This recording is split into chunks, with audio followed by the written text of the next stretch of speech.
I might go ahead and take that and change the Twitter handle to that. Cool Doug. Oh, gee. Hey, you better make sure you shout out Sammy. Of course, I'm following Sammy right after this. They are awesome. They're gonna think that it's a fan page for them, right? Probably. That's fine. Probably. But they're gonna be like they repost a whole lot of autistic pages, basset hounds, and our stuff. It's a weird mix. We don't really know if it's a dedicated fan page or is it Chinese spyware. What's going on? I don't know what's going on here. I'm a little confused. You can check out the origins of the page. They based out of South Africa? What? Yeah. I like that. I like that we can't see Ethan. We can just see Tyrell's chest. Oh man, why are you blocking me out of my picture? Your boobies are in. Because it was more fun this way. It's okay. It's all good, bro. He's fine over there, Jason. He's just mad that he can't get into the office and get stuff. He's acting up. He's acting up. Goose. It's okay. He'll crash out later. Yeah, he'll be fine. Yeah. Sorry. There it is. Well, hello, beloved customer, and welcome to Septic Guys Know Shit. As always, make sure to like and subscribe to our YouTube page and Spotify. Follow us on Twitter, and as always, I am your little friend, the hero of the hookah, the head of the tabletop, your chief apparitions officer, the man with no face, Ruben. To my right, the man standing that you can't really see. You can just see that one real buff on. Buff arm. It is our Sultan of Seduction. He will kiss your mom, slap your sister on the ass, and tell your dad to go make him a sandwich. Your own personal little nicotine pouch. All right. All right. Bye-bye. Our carnivorous cinephile. And, yeah, you're, are also our personal French exchange. Tony. To my left, we have the Clinch-to-your-meister, the owner of the Duke of St. Louis, Yes. our melancholy musician, the Omega Predator, Ethan. Well, boys, we're in. We're rocking. We're rolling. Yeah. Yeah, we here. Yeah, so how about we hop to a week update? Yeah. I can start if y'all want. Sure. Go for it, bro. Perfect. Yep. Goose finally lost his balls. The empty coin purse. R.I.P. Just like R.I.P. Peace. Just like our boy Gussie. He's got an empty coin purse. That was... He made it miserable for both of us. Yeah, that was like revenge type stuff. Yeah. He, for like 3 days in a row, allowed me 2 hours of sleep. It was rough. And then he got a GI tract infection right at the end of it, too. So he was pooping blood. So, you know, He had no say in that. Yeah, that's true. You know, a nice little vet bill later. We were done. You know, It's just part of owning a dog. I guess. I These are don't the know. grown-up decisions they don't tell you about in high school. Do you want to pay a mortgage or a vet bill? It wasn't quite my mortgage, but it was about half of my mortgage. Golly, dude. He's worth it. Wow. Every cent. Yeah, I think $200? That's not bad. so. I wish. Let's see. The garden is going through some weird transitional phases right now. Really? All of the spaghetti squash plants are dying for no reason. Really? Yeah, I don't know why. Light. No, Not the heat? no, I don't know. Weird. They're not. They're pretty resilient in the heat. Yeah, I don't know. Cantaloupe and honeydew are growing great though. It's good. So yeah, I really don't know. Like we don't know what's happened to them. They were just like, we're dead now. Dang. Go. So yeah, really a very odd situation. But you know, the garden otherwise is still gardening. We got to harvest some potatoes this weekend. Oh, fun. Ooh. Yeah. Solid. Otherwise, the only other week update is I actually have my flights fully scheduled for Japan and all of our hotel stuff booked. Minus the little hiccup. Yeah, minus our little hiccup. Shout out to Spirit Airlines. You know what the fuck you did. So You don't wish another 9/11 sometimes, but if you could choose an airline, there's certain things that come to mind. no, I needed to collab like Virgin Airlines did. Ooh. I need that. Ooh. because they fucking suck. You know, Chuck Norris took a flight on Virgin Airlines one time, Is it not Virgin Yeah. anymore? and then it just became an airline. Yeah, that's about it from a week update. Got some Japanese studied. So, Sick. yeah. So who wants to go next? I'll go. Okay. It's a pretty chill week. It kind of started off sluggish and slow, but got back locked in after when I'm sick. It throws me off for like 2 weeks. So this week was really trying to get locked back in the gym, studying stuff, driving stuff. That's been good. Really, that's been about it. There's not really a whole lot going on at the house. No big projects. Just trying to keep the lawn alive with the heat Oh yeah. and water restriction. It's kind of tough to do. Didn't you have a roommate move out? Yeah, he moved out.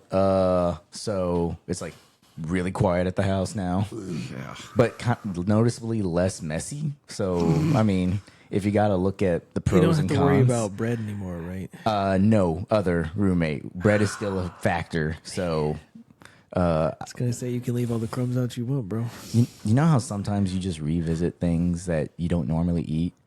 So, I've gone through like a loaf and a half of bread this week with the Crustables, and I've been going back to the original Denny's 5x5. 5 eggs, Oh gee. over easy, 5 pieces of bacon, and 5 pieces of toast. Like, we're doing that every day. Wow.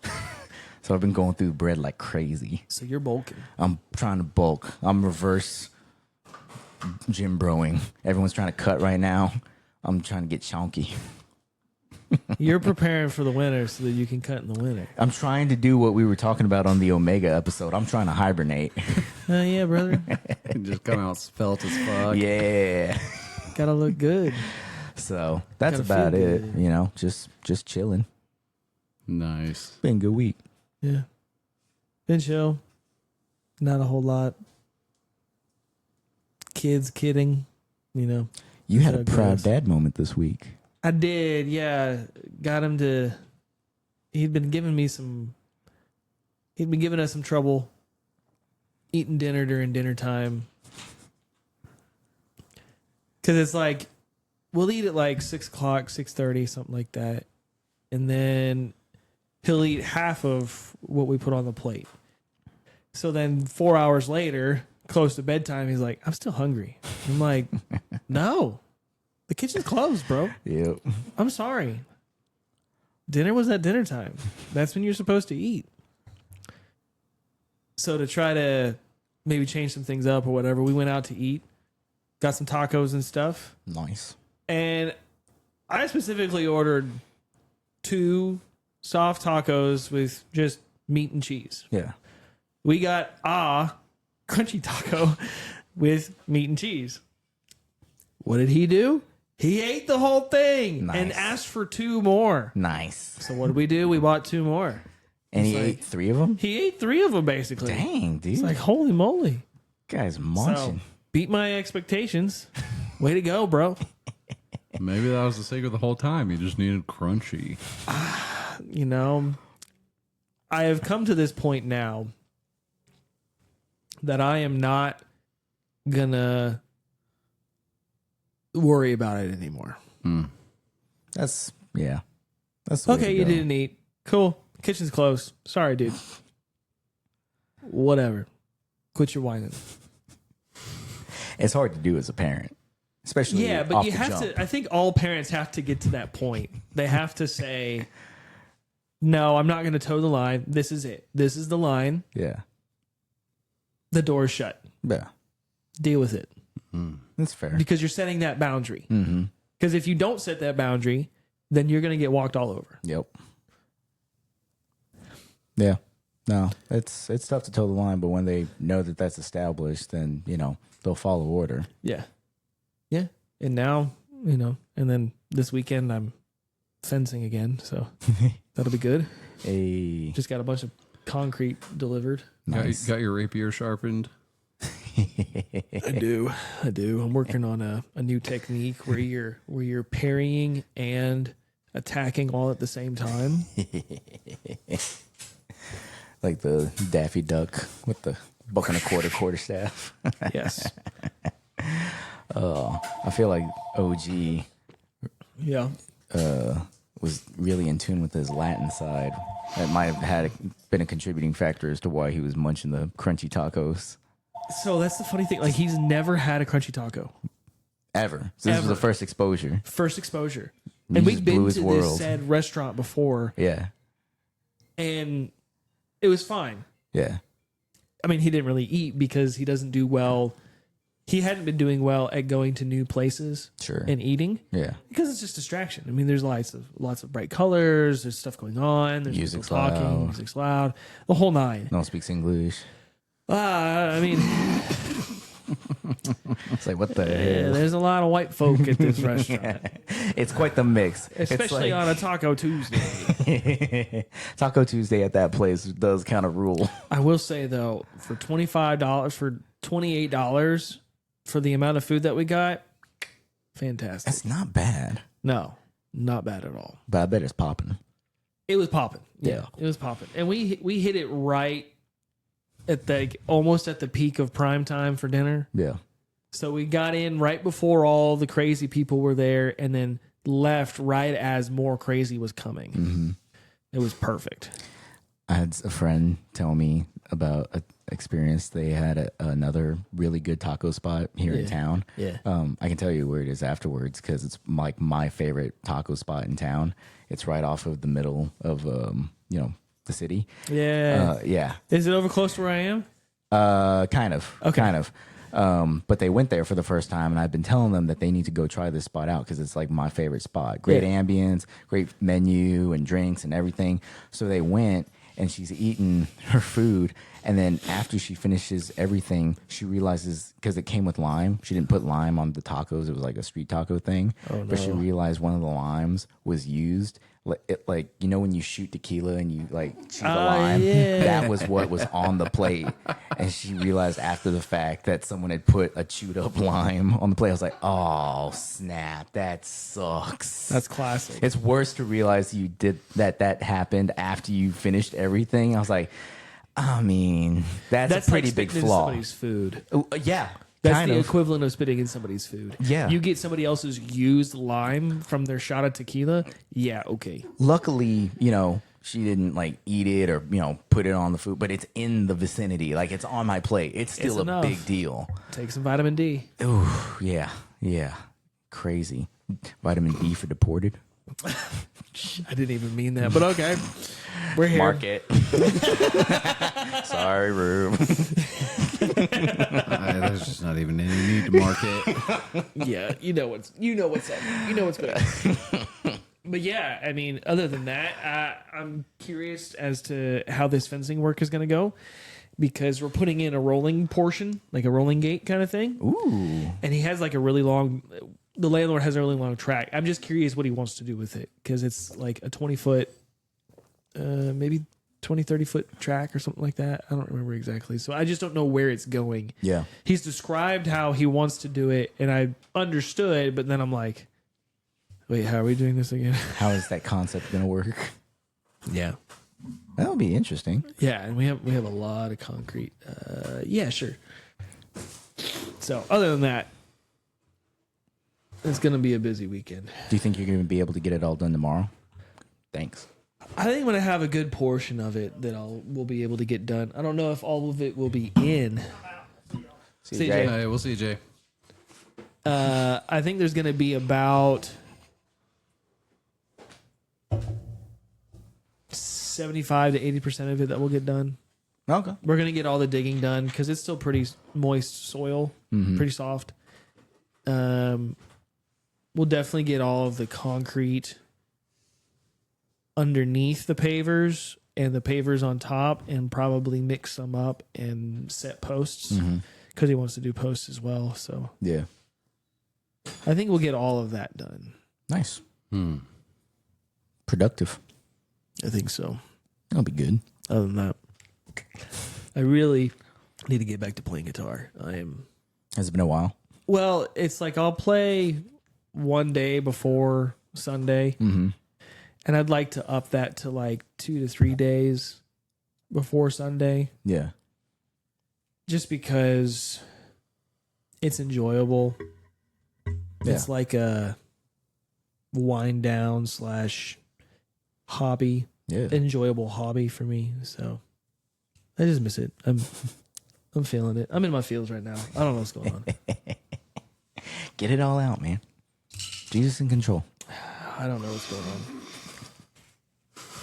A customer told me not too long ago that you took a guitar as payment for an aerator. Oh, did you go to that guy? Yeah. Yeah. He was like He a did. super cool dude. He came out and was having a problem. I was like, yeah, dude, like that problem isn't going to get fixed unless you replace everything. He was like, that's what everyone keeps telling me. I was like, yeah, sorry about that, bro. It's not my problem. But then he changed the subject and talked about how he paid you with a guitar.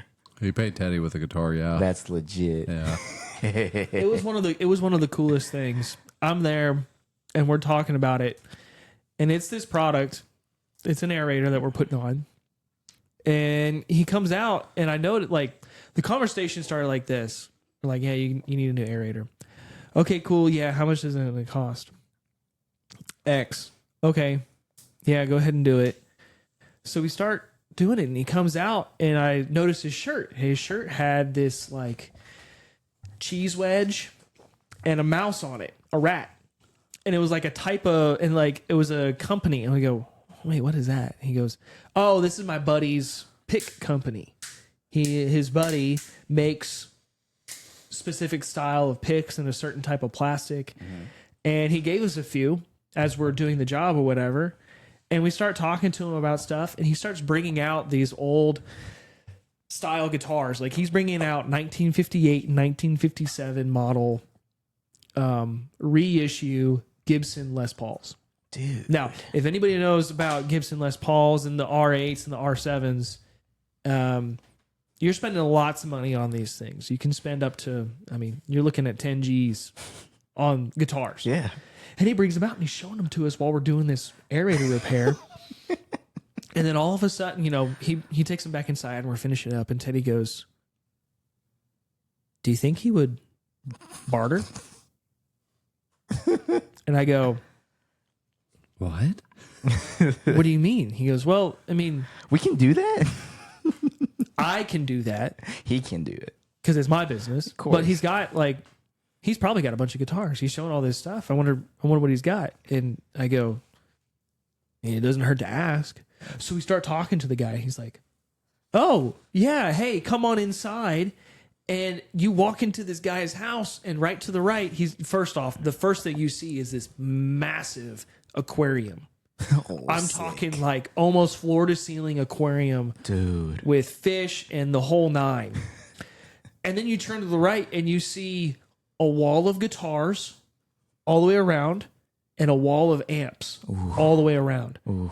And he's got like specific models of guitars with them signed by a certain artist that they really loved. And he doesn't just have like one or two of these things. He has like 5 or 6 of these things Nice. signed with like specific, like all of this stuff. So then he starts bringing out all these guitars.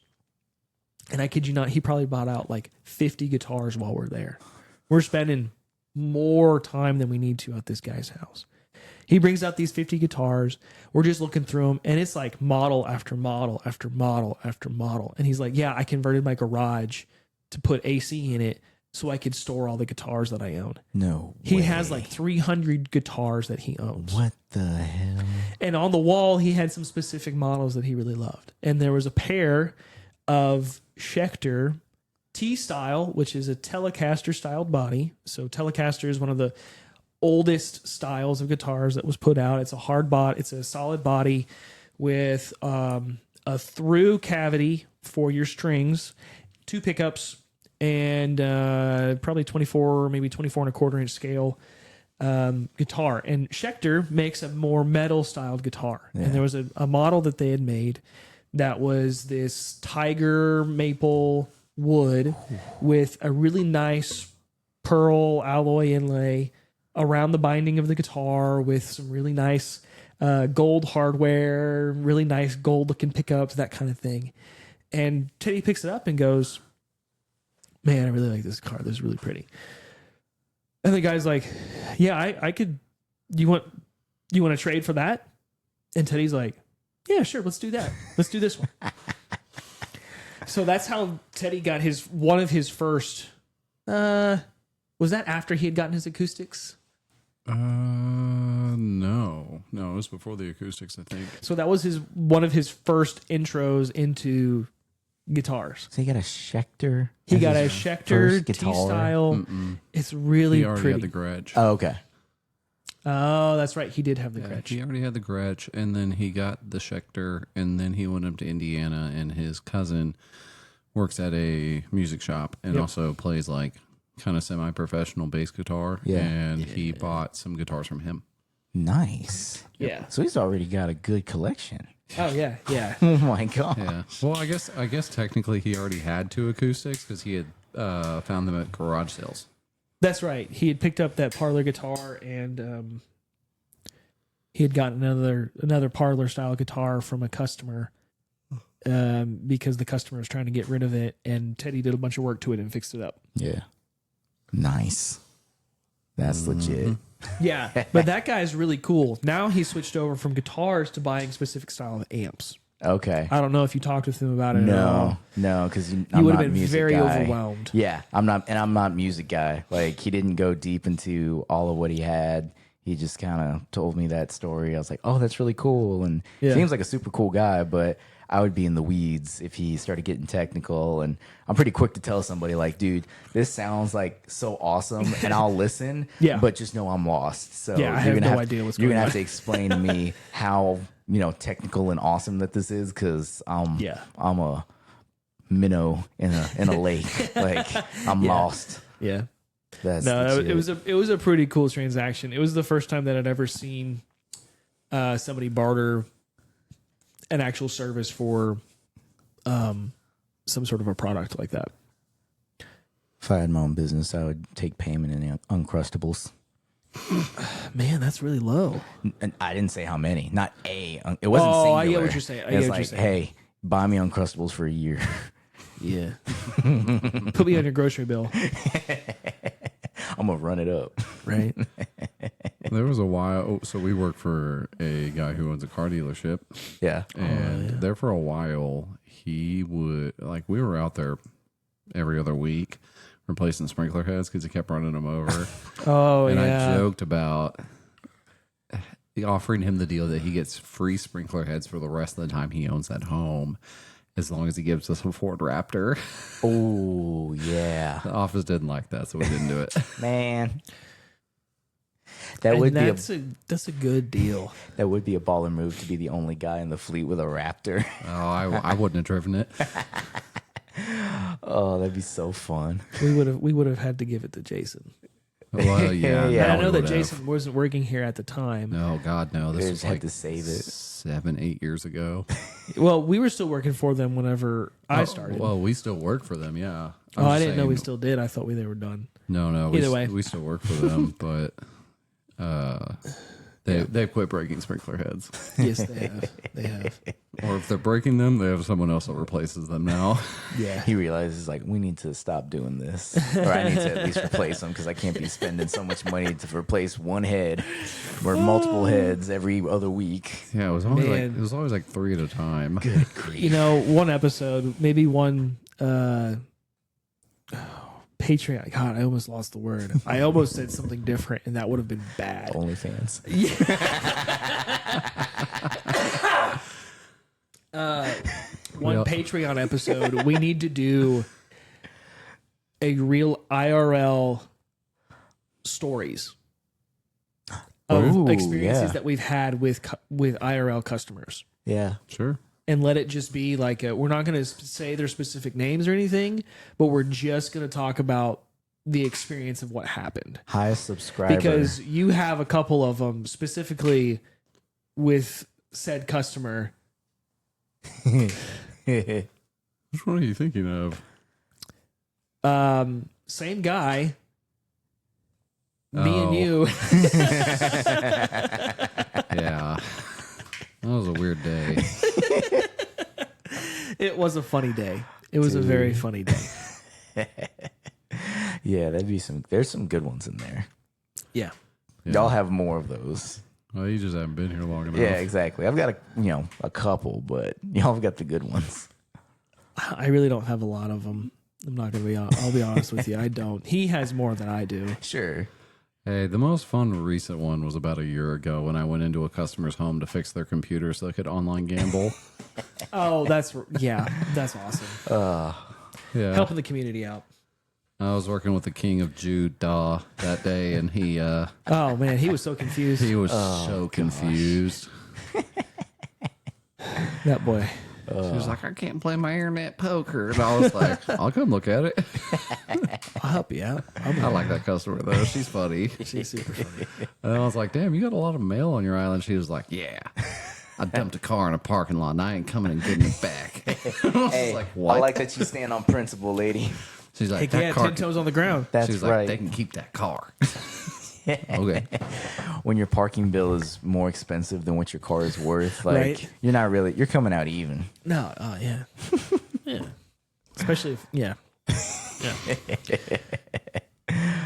Oh, dude. Well, I'm our lead technician today, and Yes, I thought sir. that we should talk about an AI phenomenon and what it is actually based on. Let's go. Oh, you're going that route. See, I Yeah. thought you were going like full on, let's talk the real. Yeah, we're talking the real.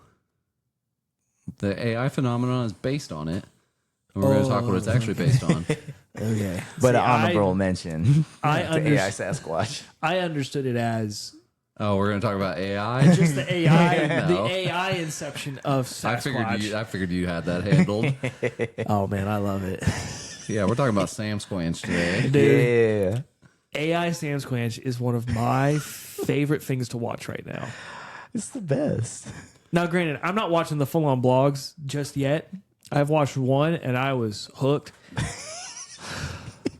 One, it may have left me geeked, but dude, funniest stuff on the internet right now. My gosh, him and Yeti. Woo! Let's go. Shout out to Rick. Yeah, Rick. But yeah, no, as a kid, I was in love with the idea of Sasquatch. That checks out. I have a funny story. As you give more information, I will tell it later. Okay.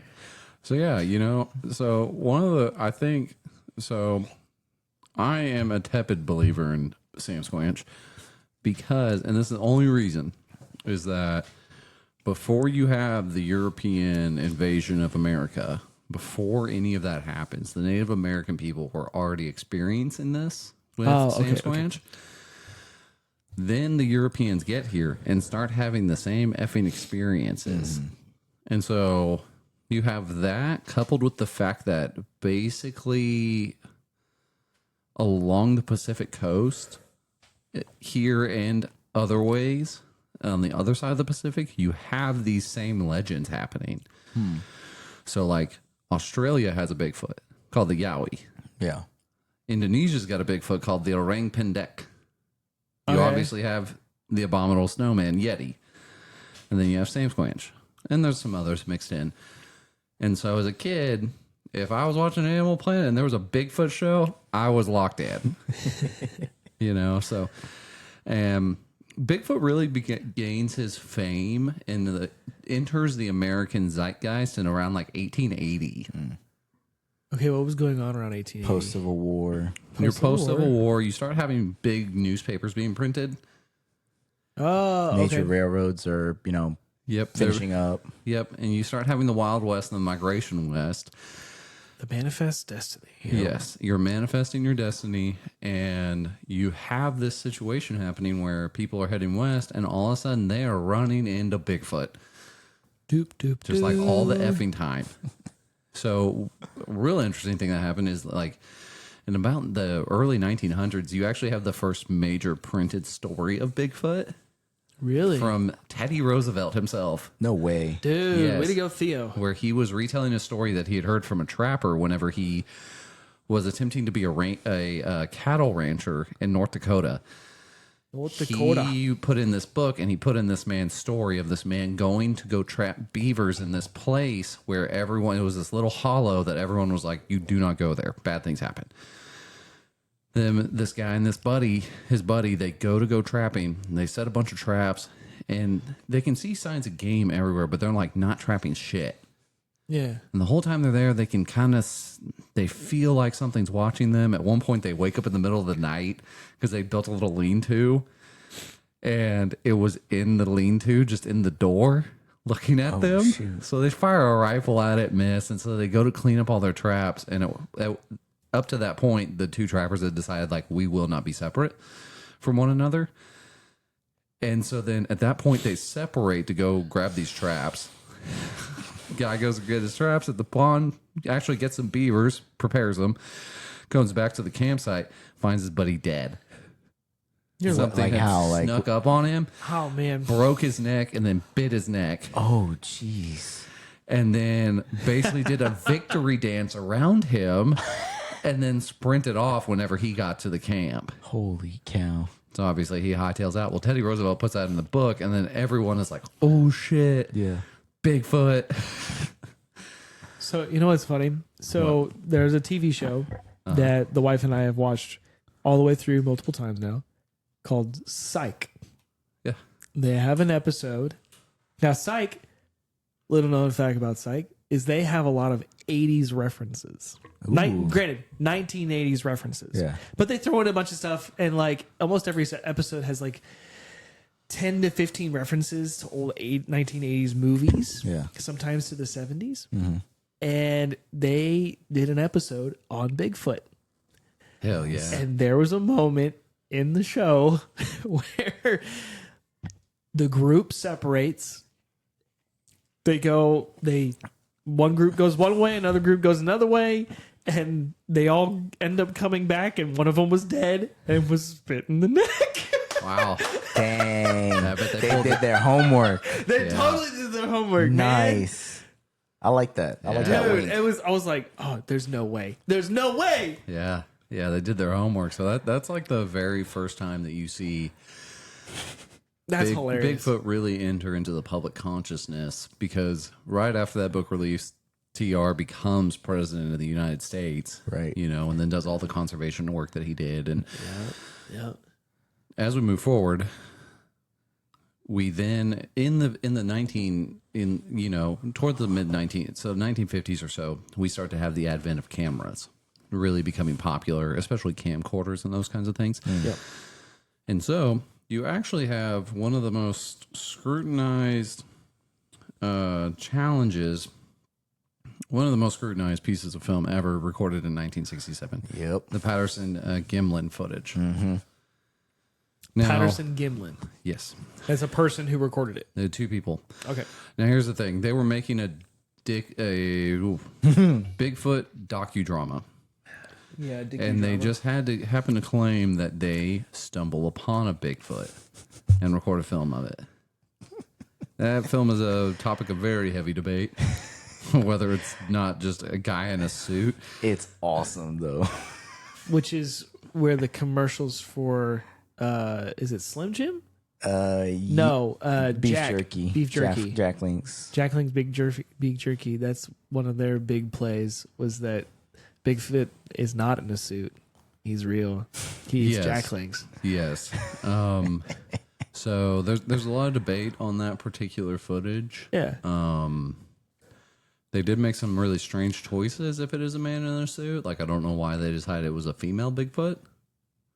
So they gave it boobs. Yeah. Mm-hmm. That is weird. Yeah, so like there's some odd things about it where you kind of go like, I mean, there's two types of people that watch. Whenever they watch that footage, they think one of two things. You either think, oh, that's clearly a dude in the suit, or you're like, I don't know what I'm looking at. That might be Bigfoot. Okay, which I guess is fine. Yeah, and so there are a lot of proponents today that go, well, geez, with all the game cameras and stuff that we have, how have we not gotten photos of Bigfoot? Right. Who knows? You know? What's your take on it? Real? Not real? I mean, I know you said you're a little tepid about it. I'm tepid about it. I personally want to believe, and I do believe that Bigfoot is out there, and I think that more than likely there's only like 200 of them. Like, there's a really small population that moves around a lot. Yeah. And so there might be like a couple different family groups that live in different regions, kind of a thing. 'Cause Interesting. theoretically, where we live in Texas, there is reported sightings of the southern version of Bigfoot called the swamp ape. Yeah. And so those are definitely marked a little bit differently than what you deal with like in the Northwest, up in Oregon, Washington State, those kinds of things, because the swamp ape is known to be hella stinky. You typically smell them before you see them. And so So that's specific to swamp ape, not necessarily Yes. to the others? yes.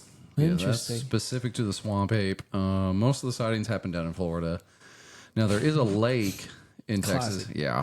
Classic Florida. Florida That man. probably is Swamp just a ape dude in a is the suit. Florida man. Oh, that's just Steve. Yeah, that's just Steve on the Steve weekends. Swamp. He had Right. a couple too many Irish car bombs. Definitely Now can make a man stinky. there is a lake in Texas that is reportedly known to be a home to the swamp ape, called Caddo Lake. That's where most of the sightings in Texas happen. That's south, right? I don't remember where Caddo is. I think it is kind of towards Louisiana, though. Is that a C or a D? Caddo, I believe. Okay. Caddo. So one of my goals as a child was to go there and find Bigfoot. Did you ever get there? Karnak, Texas. No, I did not, unfortunately. Where the heck is Karnak? We should make that a day trip. Should. That Is it close to a Boosie's? Probably. oh, it's east. It is east Just towards straight east? Shreveport. Yeah. So you take 20 east. Probably most people who go to Caddo looking for Bigfoot just think that they ran up on a Louisiana resident who's on the wrong side of the border. It's just west and Ran up on north. Sharon. It's just west and north of Shreveport. Yeah, like There you go. they're like, oh, this is just what they look like in Louisiana. Sure. I mean, it's pretty swampy over there. Yeah. Texas swamp. So, yeah, one of the big markings of Bigfoot is that apparently they will knock pieces of wood onto a tree to communicate, kind of like Morse code. Whoa. People claim that. So, Have there ever been recorded like messages of like clear communication through Morse code through the sticks getting hit? people claim yes. Now, Interesting. I don't know. Like, we don't obviously if that's actually happening, we don't know what they're saying. Right. People have all kinds of crazy. People just put microphones out in the forest and just hear like wild ass bullshit happening. The trees are talking. Pretty much. Yeah. But yeah, that's Bigfoot. And you know, it made my heart happy when AI Bigfoot entered the scene. Bro, I love AI Bigfoot. He's my hero. He's so funny. Do you love his catchphrase? I'm geeked. I'm geeked. That and That spoke to you. what is it? Put the gas pump emoji if you made it this far. Hey, you know what? If I'll have a customer, put the gas pump emoji if you made Yeah. it this far. I'm adding that to the Please. Twitter. Oh my gosh.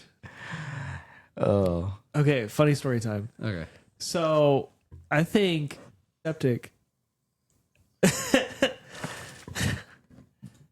Our place of work has had Bigfoot in its zeitgeist since its inception. Yeah, probably.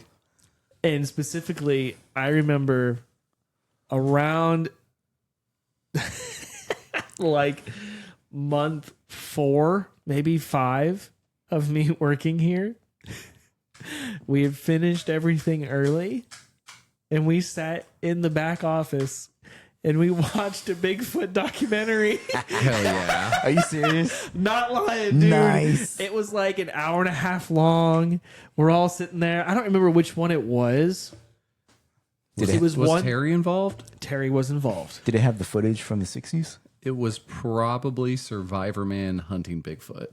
I don't think it was. I don't remember Survivor Man being in the title. Because Les Stroud, the Survivor Man, he did a series where he was trying to find Bigfoot because during one of his episodes of Survivor Man, he had an encounter with something. Yeah.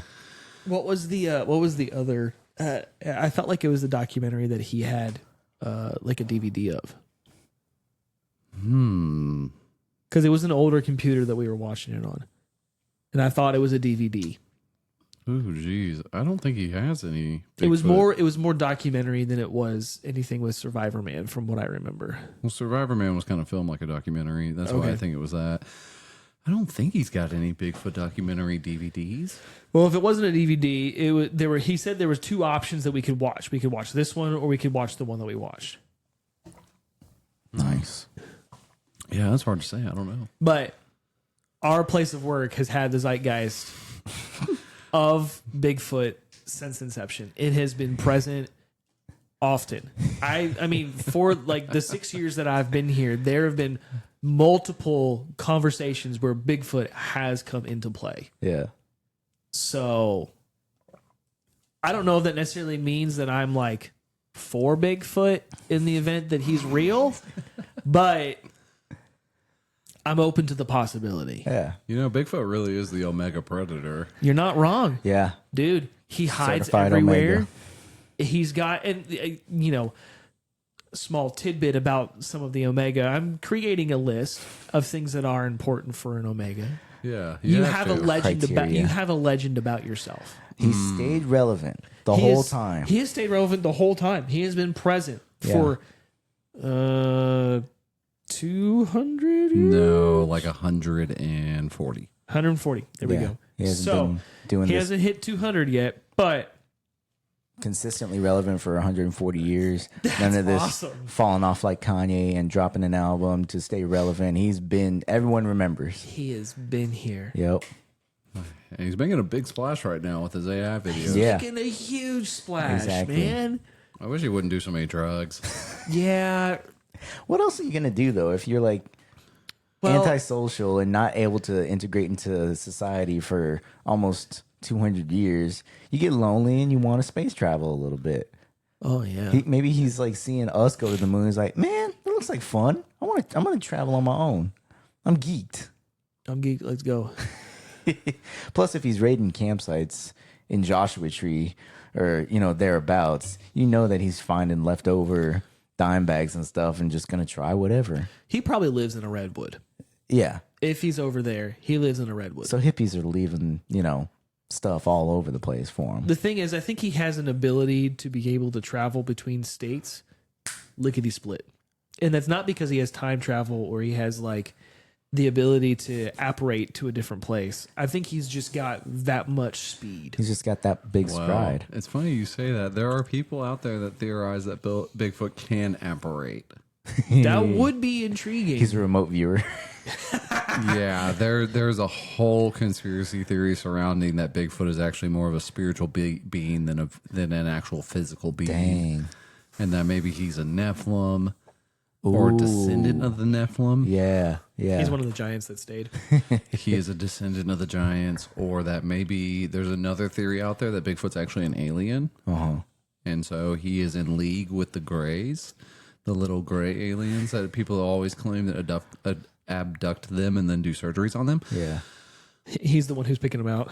He's going around finding people. This guy. Come get this guy. Legit a theory. Yeah, and then there's another He's theory geeked. that like Bigfoot is some kind of like extra dimensional creature, kind of like the Demogorgon Okay. from Stranger Things, and he can essentially like go into a pocket dimension kind of a thing. And that's why we can't get any photos of him. Yeah. And that it's a lot more intelligent than we realize. And so that is why no photos are happening, is because it's so intelligent of a creature that it knows to avoid the cameras. Yeah. Yeah, it knows. Interesting. He's got to know. He's got to know. So There's no other way. it is weird. Now, obviously, legends have their birth in some form of truth. It is weird that even today, the Native Americans, who knows how far that goes back, that they had the legends of this creature and had all kinds of reverence for it, and it was on totems and all this other stuff. And we're still having the similar experiences with it even now. I think that is kind of the thing about legends, though, is that they continue on in some way, form, or fashion. Somebody decides we're going to continue on this tradition, whether it's a real thing or not. We're going to continue this tradition. We're going to keep up with this ethereal chase towards something that makes people excited. Because that's essentially what's happening, is that we're all excited about something that we can't seem to find, we can't seem to capture, and yet it's got to be real. Well, the problem with it is that you just have so many different people who have sightings, and especially people who are like hella experienced woodsmen. Like these people have been in the woods all their lives for the last 40 years. Right. And then one day I was out bow hunting up in a tree stand, and all of a sudden here comes Bigfoot, walks right up to you, looks you dead in the face, and then basically just winks and walks off. Yeah. It's gnarly. It's crazy. He's got to have some sort of like spell that he puts on people whenever they see, like just enough to This is not the Bigfoot you're looking for. right? No, seriously, it's like a Jedi mind trick. It's like, this is so real, it can't be. You're gonna go home and rethink your life. Right? You're not going to sell death sticks anymore. He pulls out a lightsaber. Dude, how sick would that be, dude? That'd be the ultimate. What's up, Chad? I'm a Jedi. What's up, chat? What up? Yeah, I got hooked up with my boy Anakin here. I'm a Jedi now. We're gonna go hang out with these kids. Dude. Oh God, Anakin oh fucked my up. God. Oh my God. Holy cow, Holy Anakin shit, got chat. fried. Holy shit, chat. Anakin crashed out. I gotta get out of here. Gotta go. What's up? I found my boy Luke. Don't kiss her. Don't kiss her. You don't know what you're doing. Holy shit, Chad. I just convinced Luke to kiss his sister. I was just making a joke. It wasn't real. I gotta get out of here. Han's pissed. Pew, pew. Dude, Downsy ate the flux capacitor. He exploded. I got a little bit of his guts on me. I don't know what to do now. I'm geeked. That would be the most insane crossover. That'd be so funny. That would be delightful. If that crossover happens, it started here. You heard it here first. I mean, what was it? TM. What is it? What was that? Oh shoot! Is it Rogue? No, not Rogue One. It's the one where you've got the off scene. I just had a PowerPoint on this. Somebody just educated me on this scene. New Hope. Just describe the scene. Where It's like where they free that four-legged creature. It's one of the sequels or whatever that's come out in the past 10 years or whatever. yeah. They're like, they go through and they ransack a town and then they free this four-legged creature with like the big ears or whatever, you know what I'm talking about? Oh, wasn't that Mandalorian? I think it may be referenced in Mandalorian. I don't remember specifically. okay. It was in a movie. And it's Finn and Rose. Oh, shoot. They go on a side quest. Yeah. I don't remember the movie. Chat, Yeah. whatever that you was- if you that figured was out, episode cool. 8, right? I think it might have been Yeah. 8 or 9, one of the two. I think it's 8. Either way, that's got to be Bigfoot's kin. Those creatures that they helped free is Bigfoot's kin. Yeah. It's got to be. Because it's not a Chewbacca character. Some guy at Disney was like, I'm writing this in. Right? I'm getting mine. Some kid from Oregon working at Disney was like, this is from me. This is it. Oh shit, Chad, I joined the Sith. This shit's awesome. I can shoot lightning out of my fingers. There can only be two of us. Oh shit, I gotta get out of here. My master's trying to kill me. He said he wanted to be one with me. Whoa. I'm not about that. I said, nope. His Go. piece was bigger. His lightsaber was bigger than mine. I ran away. Oh my gosh. That's Yeah. awesome. Bigfoot, though, man. Yeah. I mean, there's no other. Are there any other? I say no other. Are there any other legends like Bigfoot that has survived this long? Well, yeah, Yeti, Yowie, orangutan. Chupacabra. But aren't we all putting them all in the same kind of same Yeah, circle? Yeah, put them in the same circle. You have werewolves. Okay. There's a lot of people that still believe werewolves are real. Vampires, Okay. chupacabra. I saw one time. Oh, dude. Was he chill or was it hostile? He was running. Okay. It was the middle of the day. Okay. It's just a coyote with Can't mange. be out. Dude, it looked freaky as fuck, though. Yeah. A mangy coyote. Oh, yeah. He had, like, no hair. I'm sure, like, with people, especially today, who have a fascination with Bigfoot and other legendary stories, it does kind of come off as, like,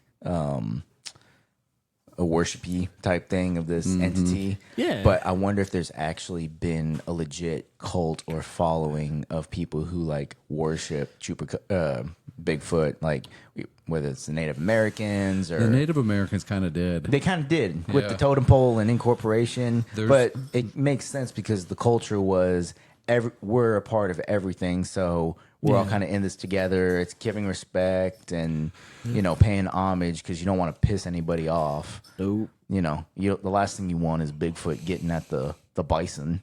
Well, they're worried about the Bigfoot stealing their children Right. to eat, and as well as the women. There is also a deal with them that, and this is still to this day, there's an area where sometimes the Native American men will go, hey, women aren't allowed in the forest today. Interesting. The others are down from the mountain. You cannot go in the forest today. Whoa.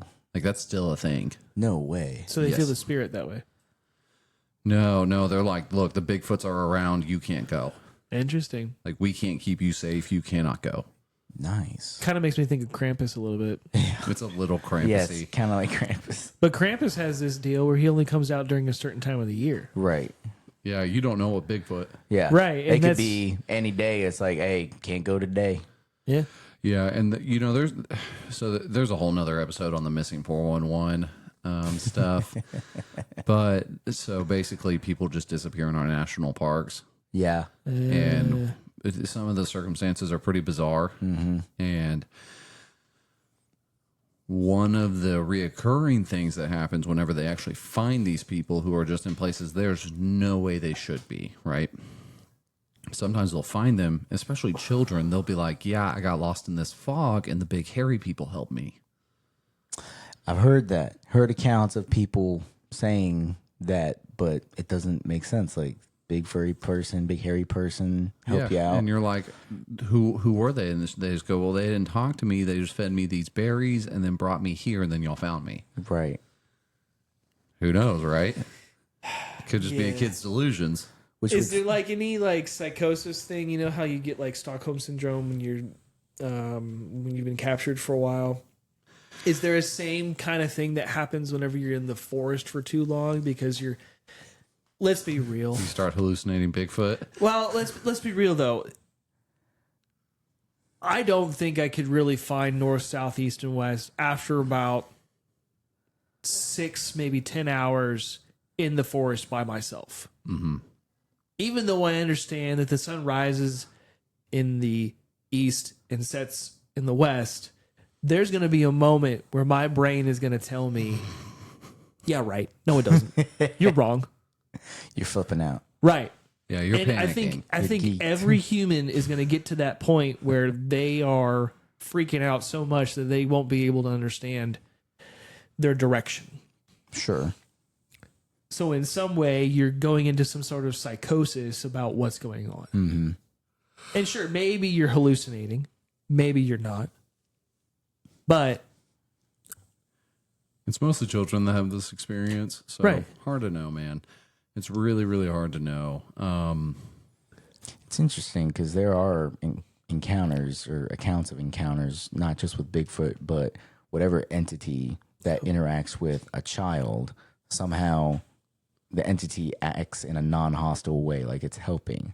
I always found that interesting because it's like, oh, they can tell that a kid is just like lost or helpless and they help it, Kind of, I mean, goes to the point of kids are pure and, it's different, but it is weird.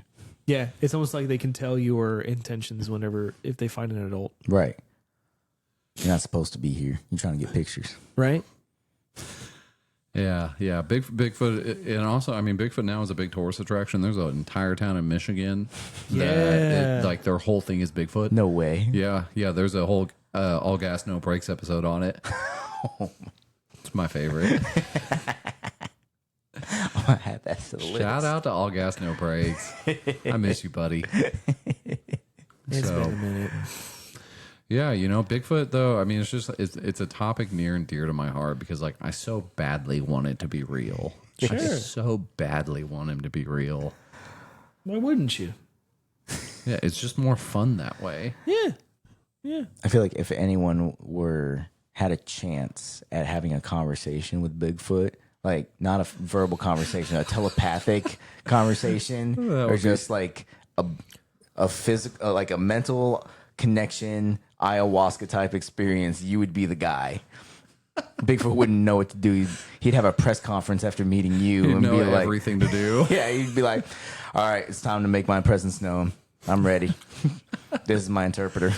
Chad, I got to be honest with you. I'm getting ahead of this now. I'm not on the Epstein list. I didn't know. It was just a guy I met one time at a party. Diddy introduced me to him. I left before anything got weird. I just talked to the staff. Oh man. Oh, dude. But yeah. I like it. I don't know. I mean, I'm not saying that I'm convinced, but I'm leaning on the side of that he's real. There's got to be. I mean, that's a cool thing. Yeah. And even if it's just for the fact that it's a cool thing that I believe in it, heck yeah, let's go. Yeah. You know? So actually, there's a website that you can go to, and it will show you all of this year's where people have reported having sightings. That's cool. And I checked it one year, and there were actually sightings. There were people who were claiming they had seen it in our town. No Seriously. way. Yep, over at the lake, just a couple minutes from us. That Hot checks dog. out. I personally do not believe any of the ones that I saw that I read No, about. I mean, they were probably there just hanging out with the dolphins that are hanging out in the lake. Right. Yeah. Okay. Yeah, the freshwater dolphins. Yeah. And the panthers. Hey, okay. True story. Confirmed from a viable source. Oh my God. Okay. Absolutely. True story though. You know what you did. On the runoff from the lake, I've actually seen otters there. Oh, Yeah, straight up. nice. Yeah. I mean, Terry was there. He Beaver. still is like, it wasn't Right. an otter. Yeah. It was an effing otter. Yeah. Why you gotta yuck the yum like that? It wasn't a beaver. I saw oh it. no, I'm saying just there's beaver. Oh, yeah. Oh, well, does it eat well, though? Absolutely.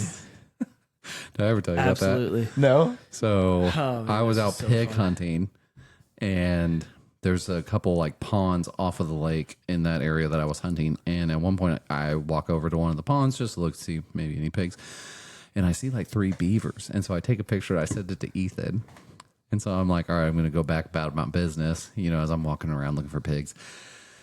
And I get this text message back from Ethan, and it just says, "Does beaver eat well?" And I read it, and I actually stopped and I reread it. Does beaver eat well? So obviously I text him back, I don't know, dude. You have to ask the beaver. They look like they're eating well, though. And he goes, well, no, I mean, wait, no, I meant, and I was like, do you mean, do they taste good? And he was like, yes. And I went, I don't know. How many sandos can a beaver put away? Just 5 thin slices Just of 5 ham. thin slices. He's a 5-slice guy. Beaver's not omega. So yeah, that's kind of our. I guess that's just kind of the wrap up on our Bigfoot discussion is, beloved customer, if you want more fun in this world, you should believe in Bigfoot. Yeah. It merely makes people mad whenever you do, and it's a lot more fun that way. It can be enraging, but everyone needs something to believe in. It's just, if for no other reason, it's another thing to do. It's extracurricular. It's fun. You know, it's something to be on the lookout for. Yeah. You know, you're out in the wild. It makes you go out and do stuff. Like if you start believing in Bigfoot, you'll go camping. You'll go on hikes. It's good for your health. Yeah. Maybe you'll go see him. Yeah, exactly. Maybe he'll come see you. Yeah. Depends on your intentions. You just got to be aware. Just be aware. Just be aware. The John Wick of beavers shows up to your house because you stepped on his dog. What'd you do? Yeah. I think I'm freaking back. All right, how about we take a break here? All right. We'll come back and do eyes to see and ears to hear. Ooh. And we're back. Whoop. So yeah, I thought that we should do a actual segment for the second half of the show. And so the one that I thought up, I decided to title Eyes to See and Ears to Hear. The whole goal is just to talk about things you've been watching and or listening to. Yeah. Because we're all getting into something. Yeah. Everyone's Got their thing. Everyone's got their thing. So like Gotta know your thing. recently I cannot get enough of the artist known as Sir Woman and her self-titled album Sir Woman. So That's where that song I sent y'all today came from. Right. yeah, yeah. the 9-track EP. Yeah. Yeah. So I can't get enough of that, and I also can't get enough of Sammy Ray and the Friends right now. Yeah. That's your theme. Shout out to Cool Doug. Dude, I'm trying to be Cool Doug. I gotta learn the disco, but You've already got the wardrobe for disco.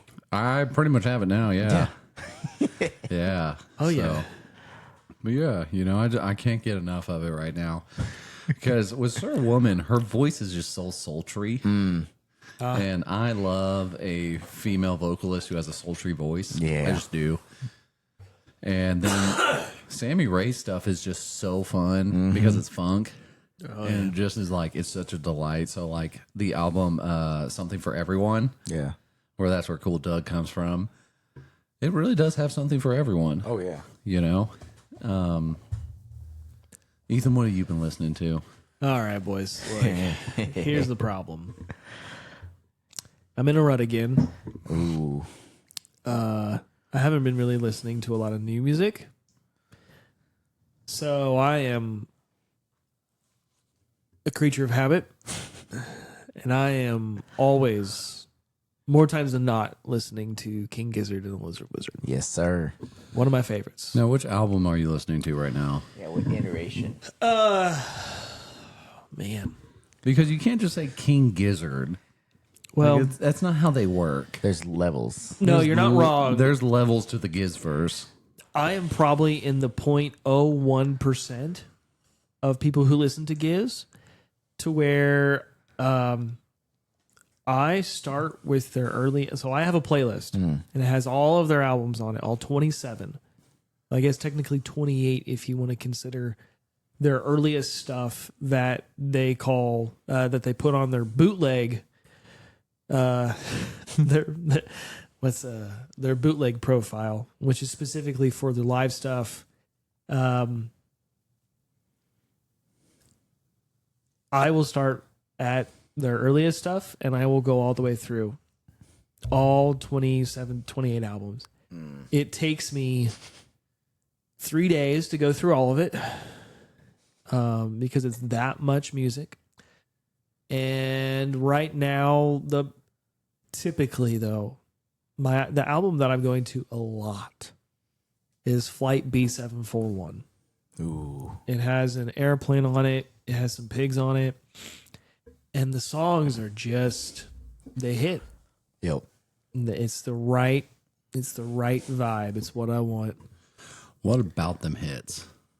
in those songs specifically. Yeah. Tell our beloved customers that way if they're like, oh, I kind of identify with Ethan. Maybe I would like this. Why would they like it? So it's got a dad rock, classic rock kind of vibe. It's got lyrically, it's got a lot of lyrics that are impactful.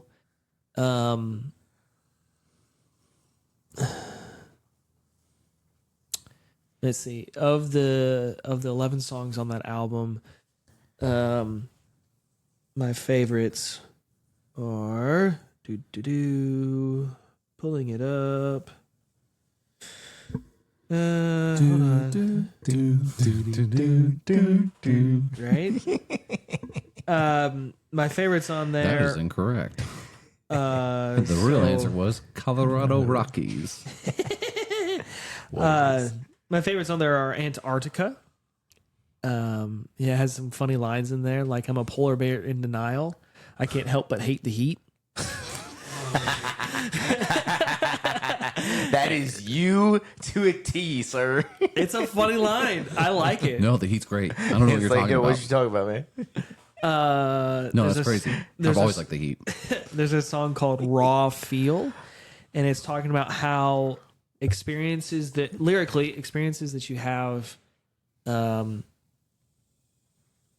on, I want to make sure I quote this correctly. Experience is different for everyone. One thing to me might be three for some. So just the fact that like your experience with life and my experience with life is different. And there's nothing wrong with that. We just need to be present and aware of that fact because not everybody's the same. You can't claim that. Yeah. There's probably some other meanings that they meant for it, but it's a great song. There's a song called Le Risque, which is like, how do I put this song? It was one of the songs that they teased early on, and I fell in love with some of the lines where lyrically they're talking about, I'm going to pull up the lyrics because it's just they're so good. Towards the end of the song, they bring up this concept of the risk being something that's a motivator for life. And he goes, I've got no heart, no tick. I'm weak as piss, no risk, no fire, no flame. I'm always feeling the same. Down in the dumps.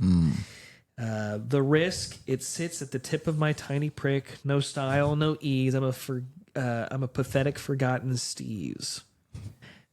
And then the end of it, he goes, where softer souls do sleep in the hush of morning's glow, I rest not, I cannot, I just go. The risk, my muse, for its focus I depend, nosedive into the ocean, no, do dangerous shit and transcend this world. It spins too slow. Its tempo paints my world in gray. My heart cannot beat fast enough. The risk is technicolor paint. One life, one chance. Clench the moment in your hand. Adrenaline, my dearest friend. It's you and me until the end.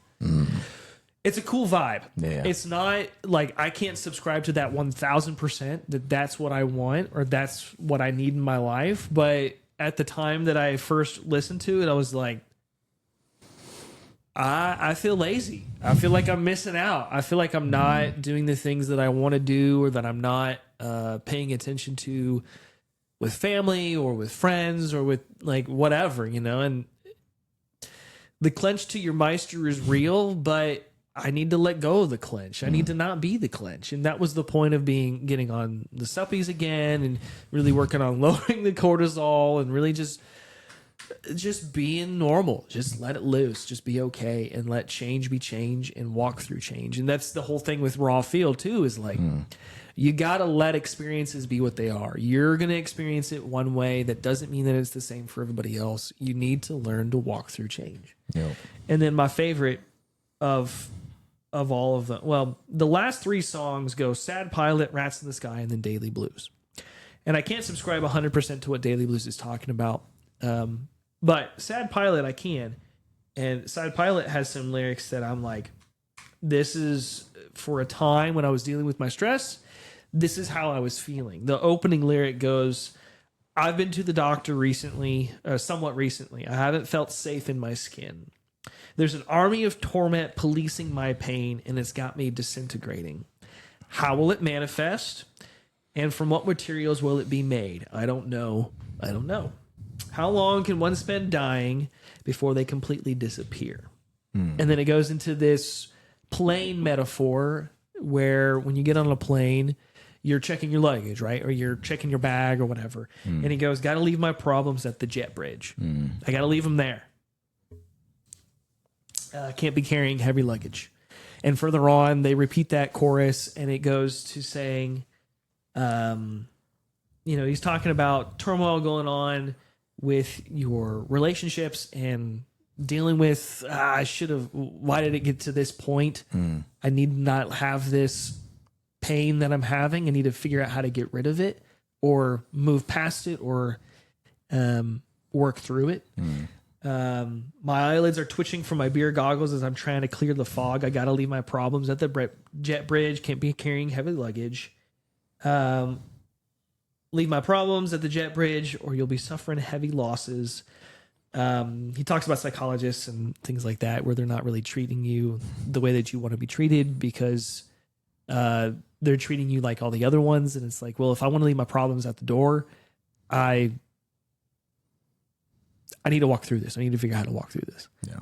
And it was a timely album. I feel like albums do that for me where certain artists that I listen to, they'll put out an album and like almost instantaneously I'm hooked and I catch on to what they're singing about and what they're talking about. And that album was it for me. And it's been hitting hard recently. I've been really loving it.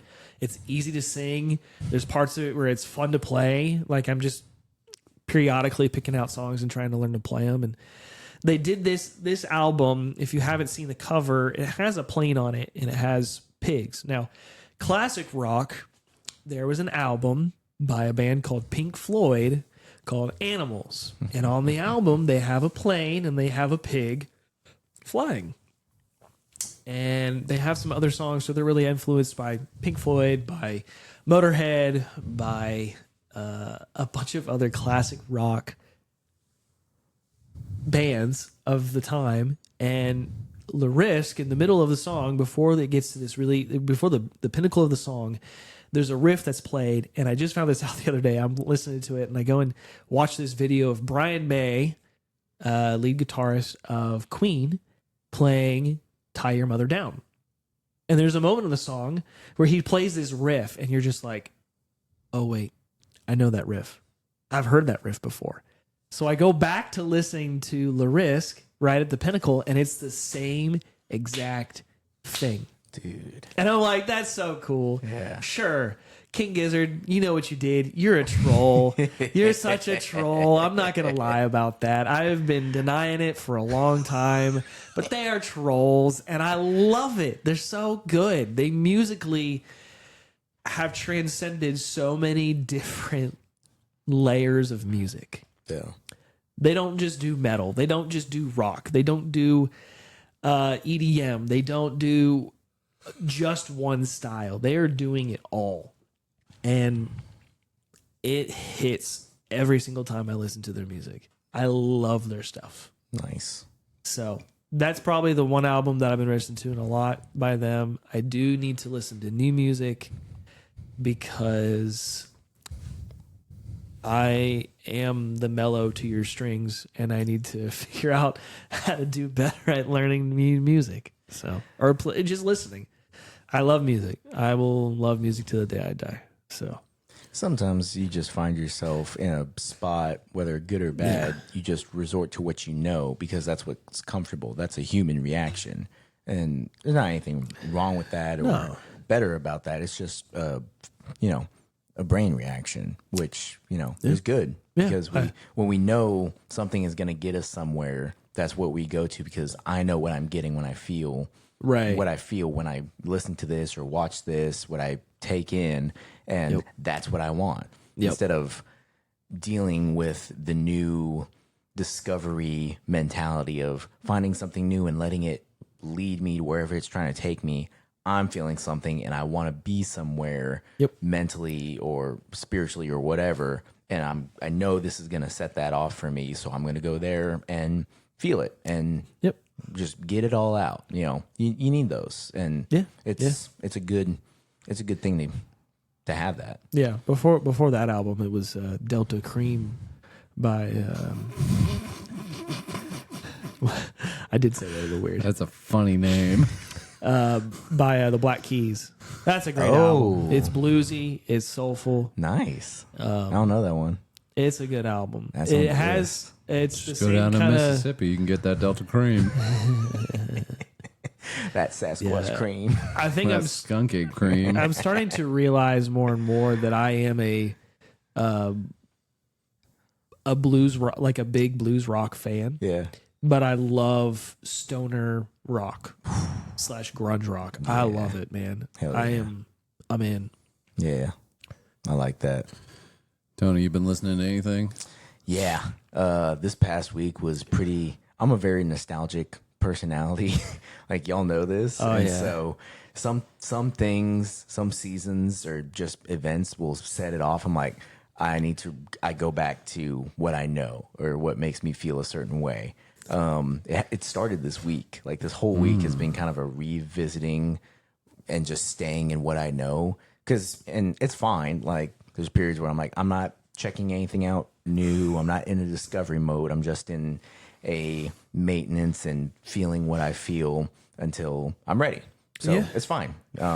Usually it lasts for a couple days or most of a week or whatever. It's not a giant period, but it's just kind of where I'm at. So Sunday night, something fell through and I was alone early by myself Sunday evening, and there was a lot going on. I was like, I'm just going to revisit old memories. And usually it's music that is very familiar and has a whole lot of memories attached to it. Yeah. Along with movies, because movies is more my language than music, but it's all intertwined. Yeah. And then looking through old photos, like on my phone or stuff that I've taken. And so that's kind of where I was. And a lot of it's just like revisiting music that I grew up with as a kid and stuff that just like takes me to a certain spot. So the one movie for me is always Lonesome Dove. Okay. Because there's I a still whole have not seen that. dude. It takes me there because I didn't grow up with that movie. Yeah. But it speaks to me and just kind of sums up a whole lot of like history and the same mentality and vibe. So Tony will be your Huckleberry. that's Tombstone. Tony will be your Huckleberry. I will. I know he will. I will. I trust that. I trust that fact. Maybe I knew that was trying to pull you off sides. I know you knew what you did, Rube. Lonesome Dove is that for me, and it's a movie, but also the album is Pure Country. So Pure Country by George Strait. George Strait. It's the movie I starred in. Oh. I told you that story. What? My uncredited movie Say appearance. that- Yeah, tell us about it. So George I must have Strait, missed that. I'm George sorry. Strait did a movie in 1992, released in 93. It was his first, film debut. It's essentially a giant country music star who walks away from fame to find himself in, the grassroots of country again. So he walks away from fame to go playing honky tonks and Yeah. find a ranch girl that he falls in love with. And, Classic. nobody knows that he's, this giant music star because he cuts his hair and shaves. But when they were filming, Puts on a hat. yeah, exactly. he switches boots with a trucker. Oh my gosh. But when they were filming, there was a concert scene in Fort Worth where they were shooting a concert scene. So at the time, my parents were living in town and heard on the radio, hey, we need extras for this movie for George Strait. Call in and get free tickets to be an extra in this movie scene. So there's a scene where he's playing in Fort Worth at the stockyards, and it cuts and it pans out to the audience, and he's looking at somebody specific, but you can see the section where my parents are standing, and my mom was pregnant at the time with me.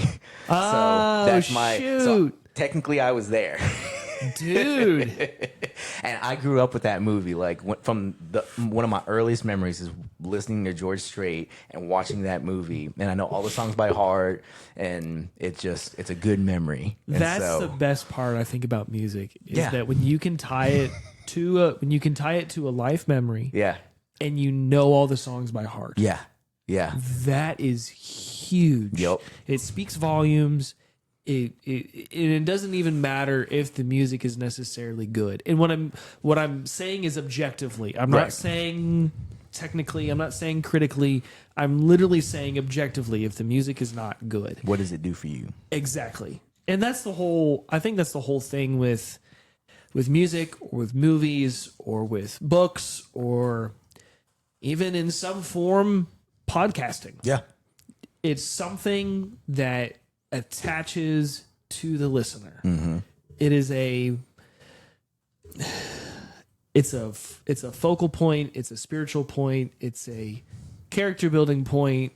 It's all of these things combined. It's something that you can partner with and say, yeah, no, I'm locked in. Yeah. I'm geeked with this because of this thing.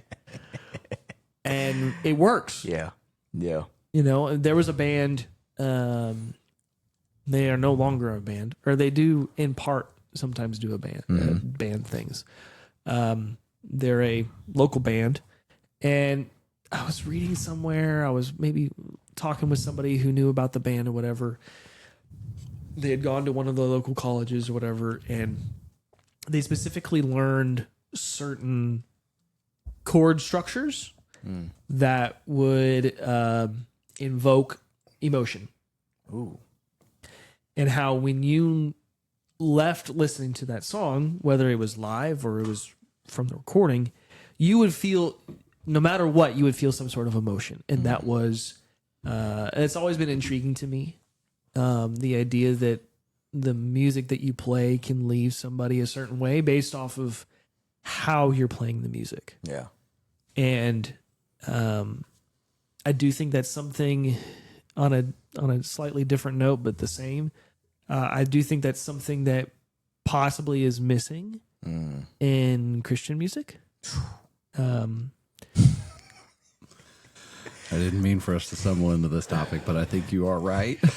We've had this conversation very recently, and I've been having this conversation with multiple people, and it's frustrating on a big level, but on some level, maybe y'all can relate, because kind of like what I was saying with how music is nostalgic. Yeah. There's certain songs that take me back to, early stuff that came out and things that we grew up with that are timeless. Like, and it doesn't matter if it holds up or not. It just takes you there. Not everyone has that. Yeah. Because some stuff is objectively not good. It's just like, All of it is objectively not good. okay. But I can only imagine. And it's objectively bad.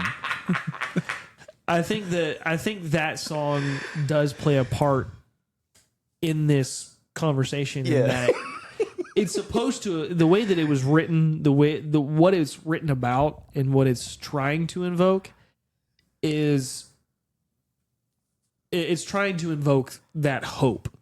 Yeah, it just makes me want to put a hole in a wall. Well, it may have done the opposite for you because you were too elevated for that music. I don't even That's think not it. No, I don't think it's an elevation thing. I personally think it's one of those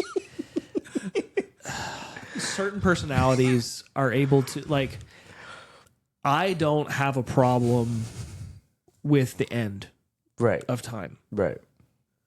The small things I have a problem with. So listening to a song that talks about the end, that's supposed to be giving you hope about what the end will bring, makes me annoyed. Sure.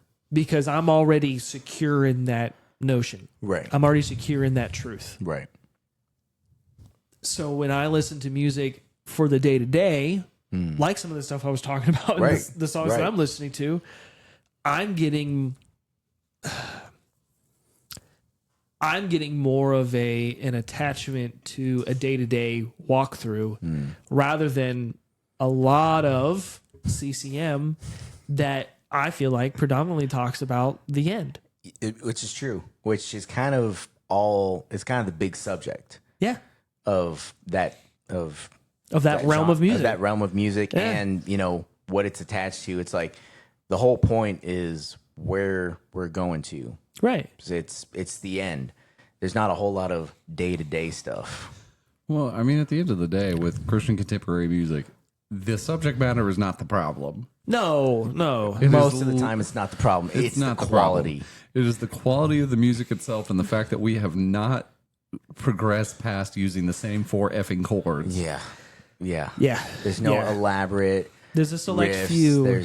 There's very few. Those are the ones that stand out. Yeah. But somehow they stand out and are still niche. Like no one knows these names. Yeah. Like, okay. Here's some great examples. Do you know who Gable Price and the Friends are? Yeah. Yeah. Okay. But so there's Gable they're Price. They're not known. No, they're not. There's Gable Price, Lucy Grimble. Yeah, Dude, great. fantastic. Yeah. Oh my gosh. but Her stuff. But Woo! but she's never gonna get discovered. They're never gonna get The discovered. ultimate Josh Garrels. Yeah, but they're never gonna get discovered in CCM in that realm. It's Yeah. like that's a hippie. You're a hippie I if might you have know said a band name who they wrong. are, and then No, you said it right. Is it the Friends? Yeah, Gabriel Price and Friends, and then Lucy Okay. Grimble. yeah, Okay. You were right. but Just making sure. it's true. Yeah, and I don't necessarily even think that. Here's the reality. So I quite literally, last night, I watched the video, and a guy was trying to come up with a riff for a song that he was creating by himself. And he is heavily influenced by a certain band. I can't remember the name. And he was posting it on social media, and somebody goes, "Hey, it sounds like this kind of band." And he's like, "Huh, okay, that's kind of the vibe that I was going for. I like that kind of band, or that band specific." And then he reads a couple comments lower, and he's like, "Actually, it sounds like this other band." And he pulls up this other band who was trying to write a song like that other band during the time that they were writing that one riff. If I knew the names, it would make a lot more sense. Sure. It might have been like Oasis or something like that. Either way, the point being, musically, in our Western, is it Western? Western. In our, I always get confused. We are European culture. In our Western temperament, musically, we are confined to a selection of 12 tones. Sure. Meaning there's 12 notes in a scale, or for an octave, I should say. One note to the next creates an octave to 12. And it's hard to come up with new things Sure. in that realm. Right. So you have to, when you're musically driven and you're creating music, you either have to be okay with the fact that you are probably going to create something that may have already been created a certain way that sounds similar to somebody else, or you have to step outside of that realm and you have to go to microtones or a different tuning or something to give you a different edge musically. And that's something that in many ways CCM will never do. Yeah, and it's hard to do that in any genre, to be fair. True. You know, and especially in any genre that finds itself in the Western, realm. Yeah. It's hard to do. Or you go jazz. Right. Okay, so on the note of jazz, like 2 weeks ago, I was watching a movie with my best friend. We couldn't decide what we wanted to watch, so we were just like, "Let's watch a dude movie." I was like, "A dude movie that makes us cry?" I was like, "Yeah." I was like, Oh, "Well, you know what we're gonna watch?" We put on The Last Samurai. Tom Cruise becomes a samurai in the Civil War era. Never seen it. It's oh my god. Is that the Meiji period I couldn't tell or you. the Edo period? I don't remember. Might be Edo. But every time I watch that movie, and it happened again, every time I watch The Last Samurai or anything Asian adjacent, I'm like, the background music is always nice. It's like a Zen garden, you know, playing the da da da da da da da da.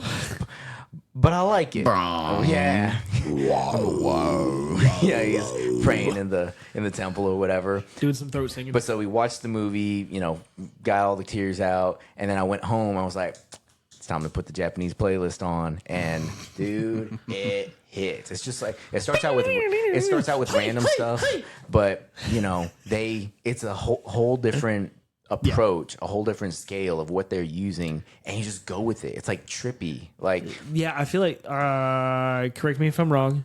Our resident Japanese man. Okay. They still go off a 12-tone temperament, right? do I they? have no idea. Okay. Because I just listen to Idols.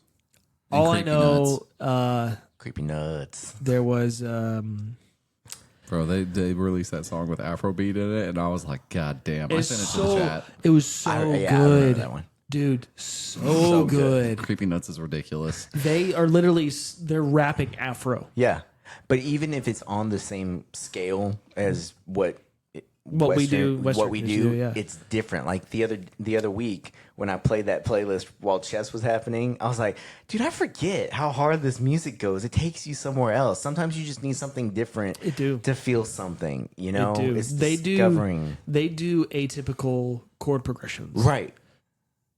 So like our typical chord progression is a 1, 5, 4, and sometimes a 2. Okay, which is a flat 2. Yeah.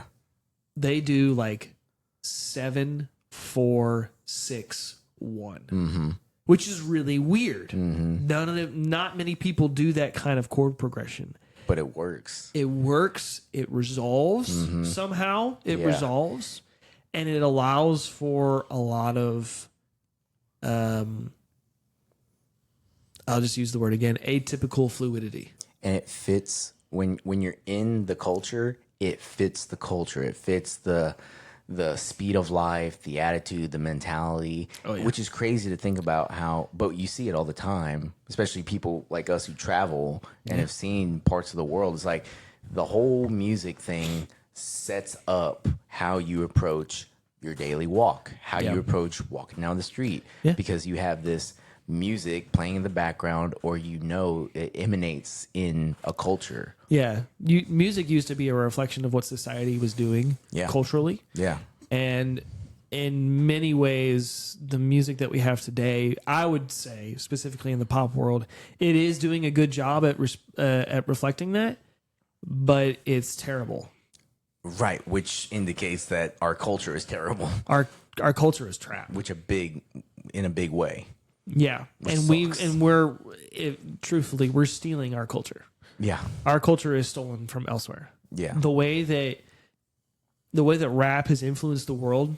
Oh, yeah. And there was a video that I watched by a guy on YouTube. Shout out Adam Neely. He does a 35-minute video on the idea of what's called Scottish snaps. Okay, is it like drill? No, nothing like drill. Okay. Drill completely different. Scottish snaps are like da da da da da da da da da da. Okay. And when you listen to predominantly American rap, you hear it everywhere. Really?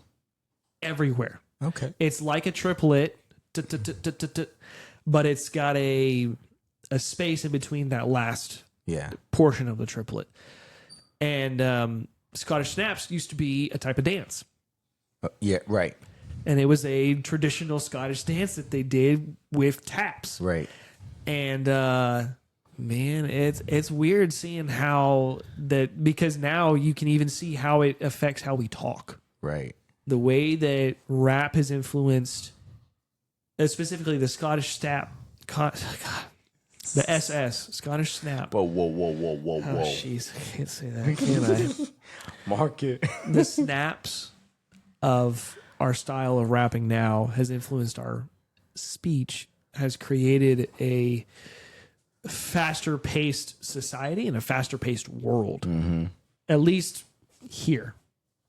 Because you go to other places, if like with Afrobeat, Afrobeat is very different. Oh yeah, it's I'd almost want to say it's kind of lethargic in the way that they're rapping. Yeah, it's very story. No, it's fluid, dog. Yeah, but lethargic and fluid. I'm not saying that they're different. Lethargic is in a form of language is different. No, because lethargic makes it sound like it's like purposely slow and lacking purpose. Right, but compared to Scottish snaps, it's lethargic. No. No, because it has purpose. It's all I'm trying to say is that it's slower. I'll use that word. Is that okay? Yeah, that's better. Okay. You made the Afro beat sound bad, but I don't like that. No. I'm not trying. I love Afro beats. I think Afro beats are great. My boys. I will listen to Afro beats. Don't worry, T-Baz, I got you. So good. Look, so good. Okay. I just think that the modern rap scene that's happening in America is very much not good. Oh yeah, it's built on trap and being played in clubs. Yeah. Yeah, it is, and it sucks. It sucks. That's my humble opinion. It Yeah, sucks. it's all about stacking that bread and shaking that ass. Yeah, which creates a fast-paced, very lucid world. To be honest, I'm not going to say to be fair, because I don't think that you should be fair. Like, this is an accurate judgment that I agree with. But to be honest, some of those stacking cash beats Yeah, I use personally, because some of it goes hard in certain contexts. Like, Absolutely. when I put that on in the gym, I'm just thinking of that's what I'm blaring. I'm stacking weights. Yeah, I'm stacking weights and I'm thinking about, man, I'm gonna be rich, get money or die swole, Right. type stuff. But then I turn it off and I put on some yacht rock and I'm like, I'm good. Forget all that gangster stuff. I'm not a gangster. I ain't a gangster. I ain't in these streets. I'm not. Nope. I need to be hard for myself, but not for anything Whoa, else. whoa, whoa. I'm Sorry. only ever I know hard what for I did. myself. I'm only hard for me. Yeah. You can't have my bones. That's why I don't have a mirror. Yeah. The But neighbors wait, told me I had to get rid of it. One of the hardest lines ever that I still love to this day. I got a mirror above my bed, so when I wake up, I know who the realest motherfucker is. Oh my gosh. That's awesome, That's dude. a wild life to live. That's a wild life. That is a wild life to live. Waking up staring at yourself. Yeah, that's weird. Hi. You cooked yourself, dude. Yeah, I feel like going back to our Scottish Snaps. snaps Yeah. versus Afrobeat. Yeah. I feel like what we're dealing with is not necessarily pace that's the issue. It is more about harmony versus dissonance, if that makes sense. Yeah. Yeah. Where Afrobeat is built on fluidity and harmony. Yeah, within amongst the itself. beat. Because the Yes. beat is still fast. Like, I'm not saying that the beats are not fast. Yeah, and then Scottish snaps is built on dissonance. Yes. That it is me versus this music. Right. Showing that I am greater than the beat by going Yes. Yes. compared to the Afro beat, which fits in within Which the beat. ebbs and flows into the beat. Yes. Yeah, I and totally get that. I feel like Afrobeat also is built off of the British bounce. Yes. Yeah. Which has so many different sub genres to it. Yes. You know, and so it's like because of that style of speaking and the bounce, you have to have that fluidity within it. Otherwise, you can't bounce. Yeah. Oh, yeah. Yeah, you have to be in tune with the beat. Otherwise, you got no bounce. Right. And then it sounds like trash.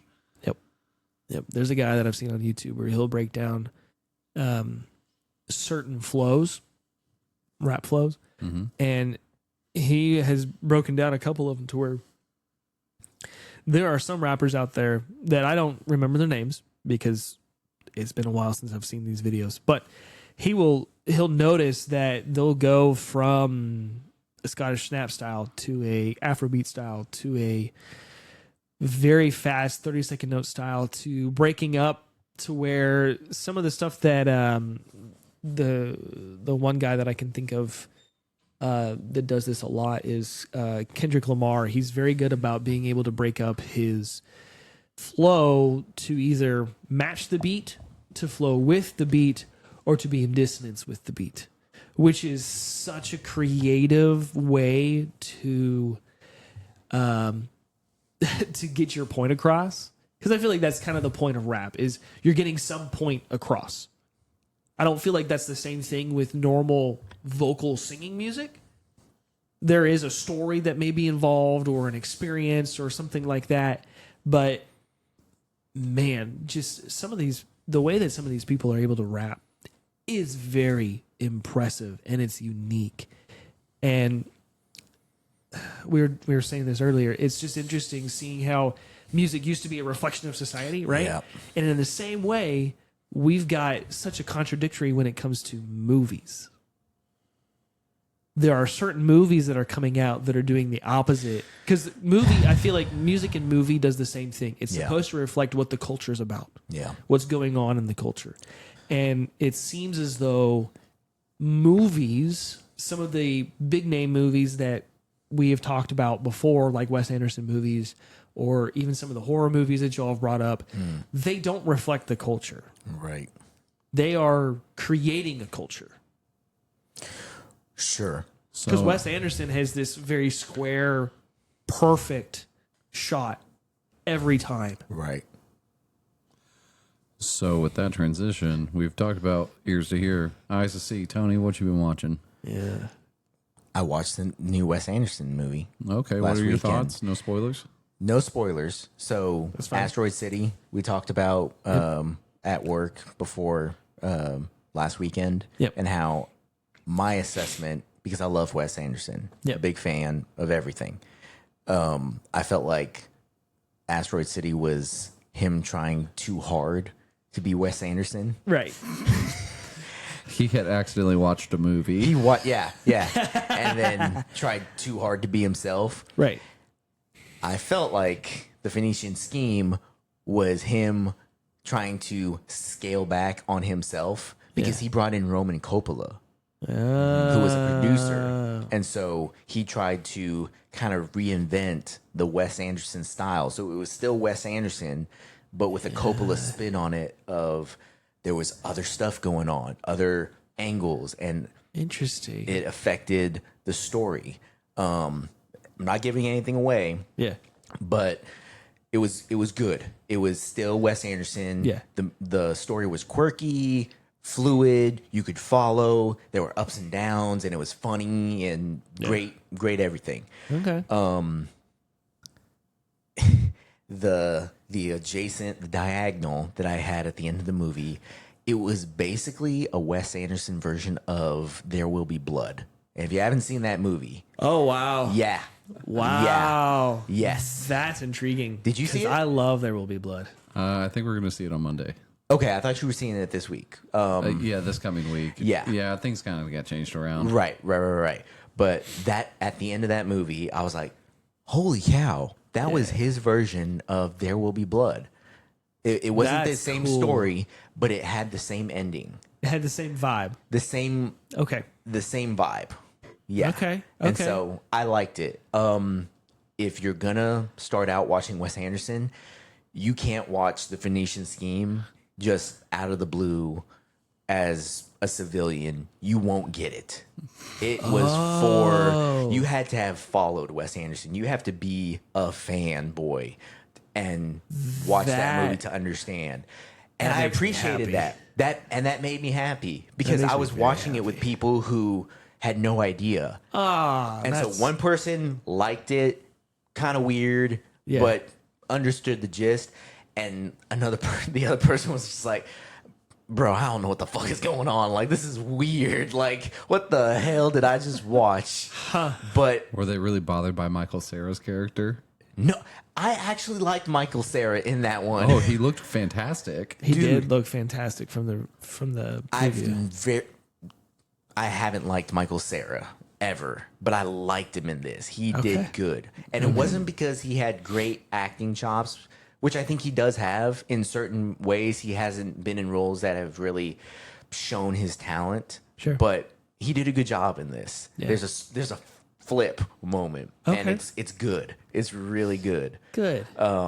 I really, really liked it. I'm interested to hear about what y'all think about it when you eventually see it. Yeah. Because No, I will. for me, I think it was a very satisfying movie for people who have followed Wes, who enjoy his stuff. Yeah. And he's never really been like Asteroid City was what it was, and he hasn't left me disappointed. But you follow someone's journey, like when you follow an artist or a director or an actor. You're like, oh, okay, this is what you're doing. This wasn't even like a redemption thing. It was just I enjoyed where this took me. It was That's good. It was a story yeah. that had a solid beginning, Yeah. middle, and end, and you felt intrigued by the end of it. Yeah. And it's weird because it's subtle Yeah. throughout the whole thing. Like it's a consistent. It's just a steady, not in a boring way, but it's a steady gray line. Oh, I like that. But I like that a lot. but I liked it. I liked it a lot. really, really liked it. So I enjoyed it. I was happy. That was right. the latest thing that I watched. Nice. Yeah. Yeah, there's some big animes coming out right now that I'm pretty excited for. Oh, dude. Kaiju number 8. Let's go. Okay. Yeah, that one's big.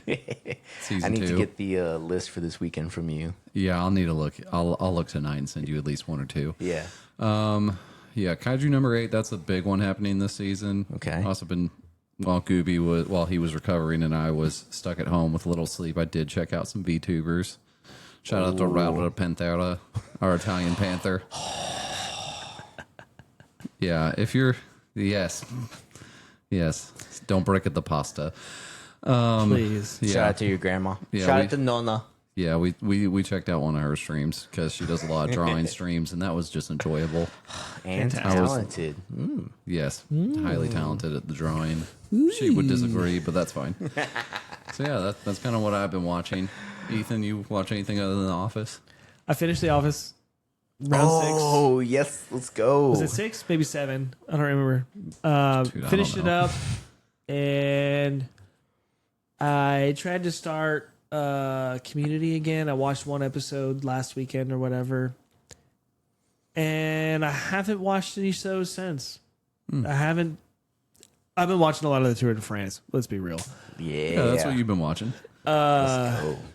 Black man. Man, Benny M. Gramai. Facts. Backs. No, yeah, no, I'm just not like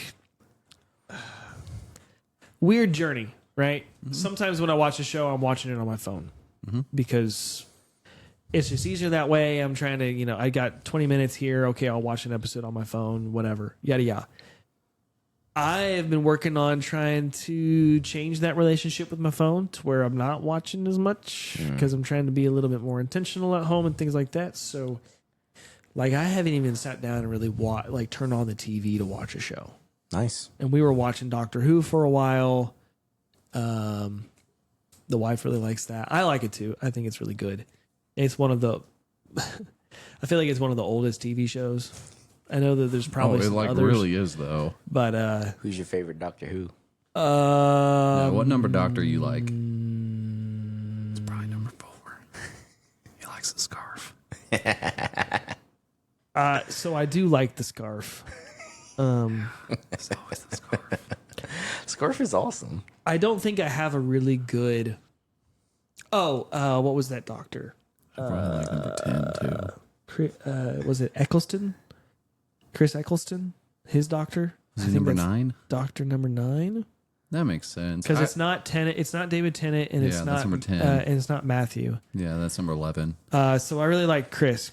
I feel like the Doctor has some characteristics that, from the early Doctors, the really old ones, the black and white ones, that they kept throughout. And Chris Eccleston, I felt like, did a really good job at keeping those tenets of a Doctor.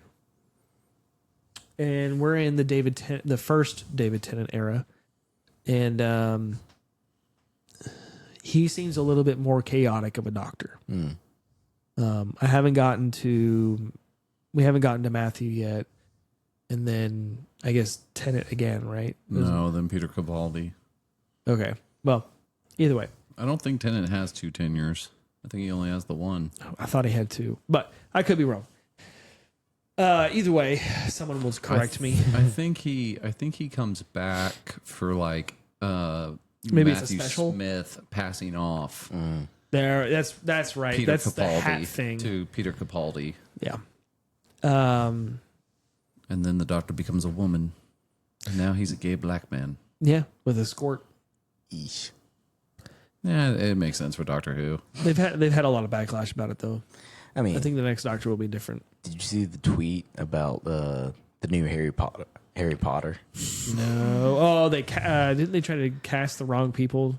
Well, they've completely They changed it, right? they changed the whole cast, and so there was a tweet that came out this week saying they've decided who the new Voldemort is going to be, but they're not releasing who they've cast for it. Good, they shouldn't. And the top comment was, "Oh, he fitting to be black as fuck." No, I think that'd be It's good. Idris Elba. I was going to say, they better not do my boy dirty. It's Denzel.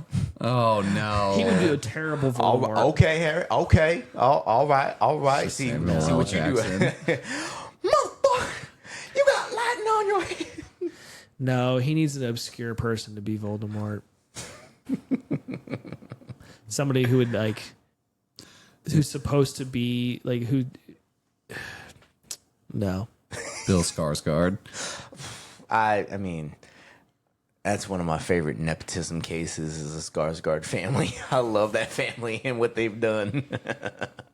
He was great as Pennywise. Yeah, he did great as Tarzan. Mm-hmm. His dad is an incredible actor. Do you know the Skarsgård family? Not Hollywood no. nepotism? Not necessarily. There's the dad, what's his face? The dad has been in a bunch of stuff since the 70s and beyond, and he's still acting.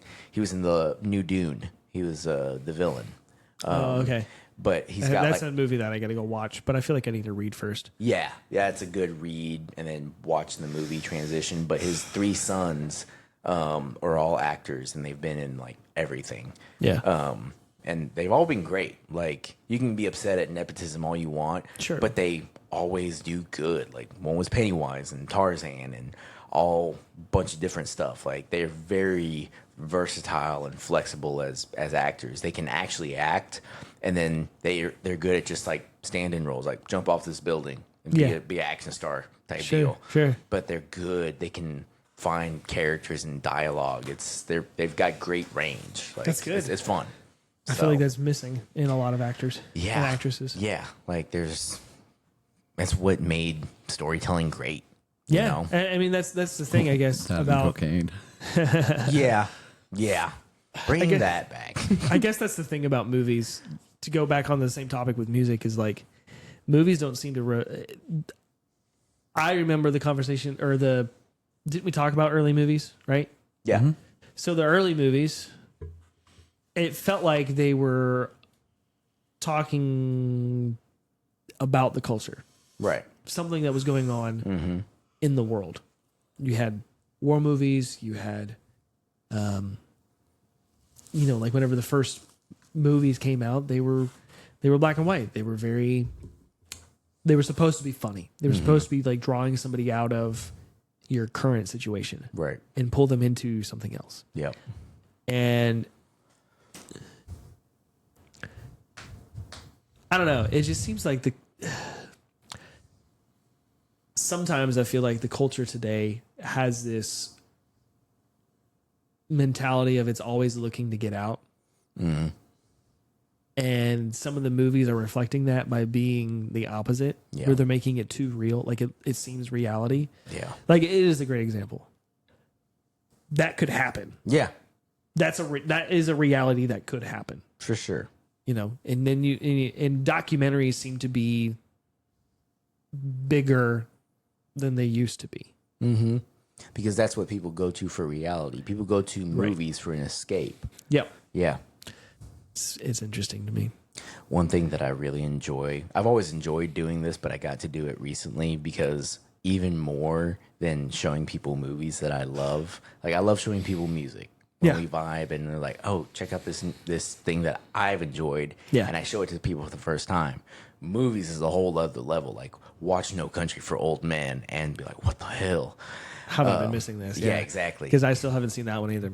But same thing, you show someone There Will Be Blood for the first time, and it's holy cow! I love getting a reaction out of people. Yeah. The only thing that takes it that is above that is showing people comedy, and I did that recently. Oh, dude. With Patrice O'Neal, I showed them his Elephant in the Room special, Nice. and they were on the floor laughing. That's fun because comedy is what I enjoy. That's my favorite. Source of entertainment, more than movies, more than music. It's just enjoying laughing. When you go see someone live, it's great, and to have a special that you can show someone that's timeless, it's always going to be there, and they enjoyed it. It's oh, dude, that's great. It's a lot of fun. Yeah. Comedy has become, I think it's back at the place that it should be, where people can take a joke. I can't say that for all generations, Sure. but I feel like the generations that we are a part of and the older generations are all at that point. Yeah. And the generation after us is going to get to that point in Eventually. the next 10 years. Yeah. Because the comedy now is being geared towards those younger folk. Yeah. Because Yeah. it'll get them attached, and it's that talking point. It's Yep. that focal point for their life. It's something that they can attach to. Because they want to be part of the bit. Yeah. It plays into what the younger generation is struggling with, of being connected to something. So even if this guy is ripping me on stage, at least I'm part of something, I'm and in it's it. funny. I'm And in the video. Are you yeah. going to put me in your YouTube? Yeah. Yes, you're on the YouTube. Yeah, you look like a loser because he's yelling at you and because you're drinking Hennessy strawberries. But Right. at least I'm getting attention on some level. It's gonna get some views. Right. I can be in the comments. That's a concept that I don't understand. That the bit, being a part of the bit and getting that attention. Yeah, That attention grab is what I don't understand. but people need that attention, and especially if you've been deprived of attention for 21 years and you go to a place and some guy is ripping you a new one. It's like, well, I don't necessarily enjoy all of this, but at least he's talking at me, and Yeah. it's something. So Yeah. I mean, it's like, parents, rip your kids new ones. And on that note, we're gonna go ahead and Yep. we've paid enough attention to this topic. I think we should just shut down the show. Oh, okay. Yeah. So Ethan, what are our counts? 4 counts, maybe 5. You know what you did. A couple of them are personal, but that's okay. Not all of them. They had creative differences. Yeah. I said a couple. Yeah, you know, I don't have anything else other than find what you like, know your thing. Ooh. There you go. Tony, any promises? Yes. Like and subscribe to the Twitter. Interact with us. Send us memes. Or I'm going to keep adding a layer of bread to the PB&J Crustables and an ounce of milk to the lunch bowl. Oh, gross. You Boys, saw me today. You know I'll do it. He's going on a bulk. He's going to get bulkier. I do this for y'all. I like this man. Please don't make him bigger. Whoa! I don't need more of them. That's what she said. Thank you. Hey now. Yeah. Our wisdom for the day is when your puppy dog is sleeping, let him sleep. Sometimes you gotta sleep when the baby's sleeping. So yeah, that'll do it for us for Septic not Guys Know Shit. As always, make sure to check your chlorine, wipe your ass, throw away your wet wipes, and have a beautiful day. We will see you on your next inspection. Boop, boop.